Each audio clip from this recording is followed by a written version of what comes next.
नमस्कार। आज हम जिस विषय पर बात करेंगे वो है शब्द शक्ति। शब्द शक्ति शब्द के अर्थ का बोध कराने वाली जो शक्ति होती है उसे शब्द शक्ति कहा जाता है। इसे वृत्ति और व्यापार भी कहते हैं। इसका अर्थ है कि शब्द और अर्थ के बीच में जो संबंध होता है उस संबंध को हम शब्द शक्ति के नाम से जानते हैं। रीतिकाल के प्रमुख आचार्य रहे हैं चिंतामणि ने कहा है कि जो सुनाई दे वे शब्द हैं और जो समझ में आए वे उनके अर्थ होते हैं। इस आधार पर ये कहा जा सकता है कि शब्द और अर्थ के बीच एक अटूट संबंध होता है। इसका मतलब है कि ना तो अर्थ के अभाव में शब्द का कोई महत्व है और ना ही शब्द के अभाव में अर्थ का कोई महत्व है। इस आधार पर हम कह सकते हैं कि शब्द को हम बोधक कहते हैं और अर्थ को हम बोध्य कहते हैं। शब्द को बोधक इसलिए कहा जाता है क्योंकि इनके माध्यम से अर्थ निकलता है, और अर्थ को बोध्य इसलिए कहा जाता है कि इनका बोध कराया जाता है। इस आधार पर हम कह सकते हैं कि शब्द 3 प्रकार के होते हैं। पहला होता है वाचक शब्द, दूसरे होते हैं लक्षक, तीसरे होते हैं व्यंजक शब्द। इन तीनों शब्दों के आधार पर ही अर्थ के भी 3 भेद होते हैं। वाचक शब्द से जो अर्थ निकलते हैं वो वाच्यार्थ या मुख्यार्थ कहलाते हैं। लक्षक शब्द के आधार पर जो अर्थ निकलते हैं वो लक्ष्यार्थ कहलाते हैं, और व्यंजक शब्दों के आधार पर जो अर्थ निकलते हैं वे व्यंग्यार्थ कहलाते हैं। इन तीनों ही आधार पर अर्थ और शब्द के इन आधारों के आधार पर ही शब्द शक्ति का निर्माण होता है। इसलिए क्योंकि 3 शब्द और 3 प्रकार के ही अर्थ हैं तो शब्द शक्ति भी 3 प्रकार की होती हैं। पहली शब्द शक्ति अभिधा, दूसरी है लक्षणा और तीसरी है व्यंजना। अभिधा शब्द शक्ति का संबंध वाचक शब्दों से होता है। वाचक शब्द अभिधा के माध्यम से जिन अर्थों का बोध कराते हैं वे अर्थ वाच्यार्थ या मुख्यार्थ कहलाते हैं। लक्षक शब्दों से जो अर्थ निकलते हैं वे लक्ष्यार्थ कहलाते हैं, और इनके माध्यम से इनका जो माध्यम होता है वो लक्षणा शब्द शक्ति होते हैं। इसी तरह व्यंजक शब्दों के अर्थ व्यंजना शब्द शक्ति के माध्यम से निकलते हैं और उन्हें व्यंग्यार्थ कहा जाता है।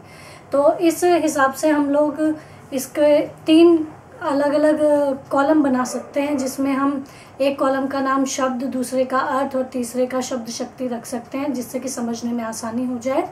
पहला जो कॉलम हमने बनाया है जिसमें शब्द हमने लिखा उसमें 3 शब्द आएंगे, वाचक, लक्षक और व्यंजक। और शब्द के अर्थ वाला जो हमने कॉलम बनाया है उसमें भी 3 शब्द आएंगे। पहला रहेगा मुख्यार्थ या वाच्यार्थ, दूसरा रहेगा लक्ष्यार्थ, तीसरा रहेगा व्यंग्यार्थ या व्यंजनार्थ।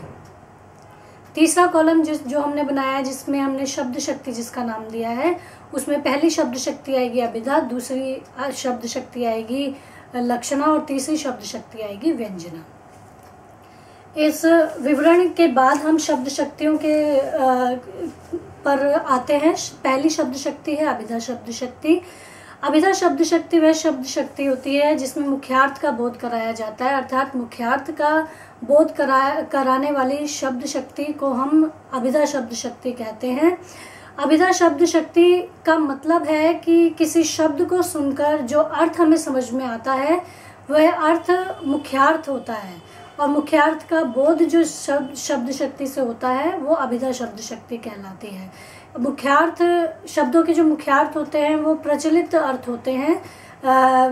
उदाहरण के तौर पर हम जैसे गुलाब शब्द हो गया, घोड़ा शब्द हो गया, लड़का शब्द हो गया, इन सब के जो अर्थ हैं वो प्रचलित हैं, तो इसलिए ये सारे शब्द जो हैं मुख्यार्थ का बोध कराते हैं, और इनमें जो शब्द शक्ति होती है वो अभिधा शब्द शक्ति होती है। अभिधा शब्द शक्ति का संबंध सीधे अर्थों से होता है। कविता के माध्यम से अगर मैं इसे बताना चाहूँ तो इसमें तोड़ती पत्थर कविता का उदाहरण हम ले सकते हैं, जिसमें कवि निराला ने कहा है, वह तोड़ती पत्थर देखा मैंने उसे इलाहाबाद के पथ पर। इन पंक्तियों में कवि अभिधा का सहारा लेते हुए जो बात कहना चाह रहा है सीधे सीधे इन शब्दों से उनका अर्थ स्पष्ट हो रहा है। इसी तरीके से रघुवीर साय ने रामदास कविता में कहा है कि रामदास उस दिन उदास था, अंत समय आ गया पास था, उसे बताइए दिया गया था उसकी हत्या होगी। इन शब्दों में भी कवि जो कहना चाह रहा है वो सीधे सीधे अर्थ इसमें ध्वनित हो रहा है, तो इसलिए यहाँ पर अभिधा शब्द शक्ति है।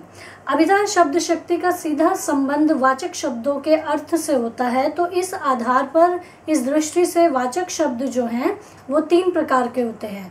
पहले होते हैं रूढ़, दूसरे होते हैं यौगिक और तीसरे होते हैं योग रूढ़। तो इन 3 प्रकार के शब्दों के आधार पर ही अभिधा शब्द शक्ति हमारे सामने आती है।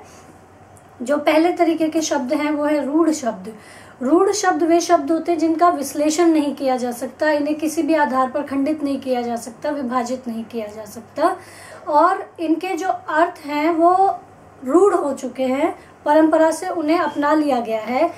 उदाहरण के तौर पर जैसे कि घोड़ा शब्द है, मनुष्य शब्द है, इनके जो अर्थ हैं वो जो चले आ रहे हैं वही अर्थ अभी भी प्रयोग किए जाते हैं और इनका कोई और अर्थ नहीं निकाला जा सकता।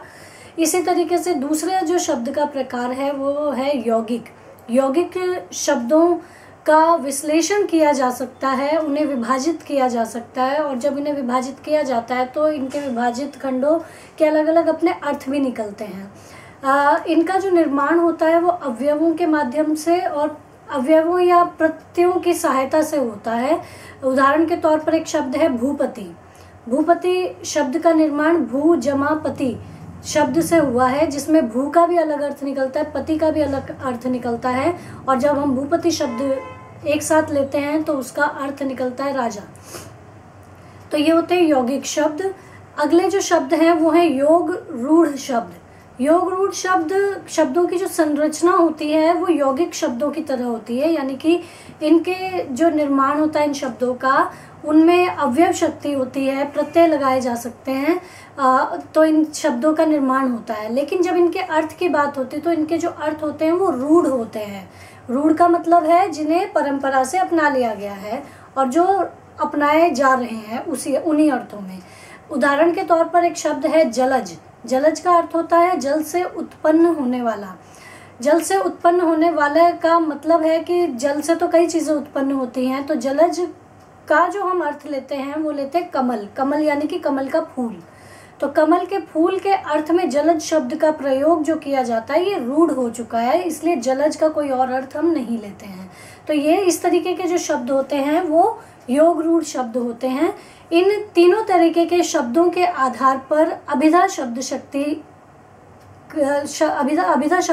आती है, और अभिधा शब्द शक्ति का प्रयोग इन तीनों ही तरीके के शब्दों के आधार पर किया जाता है।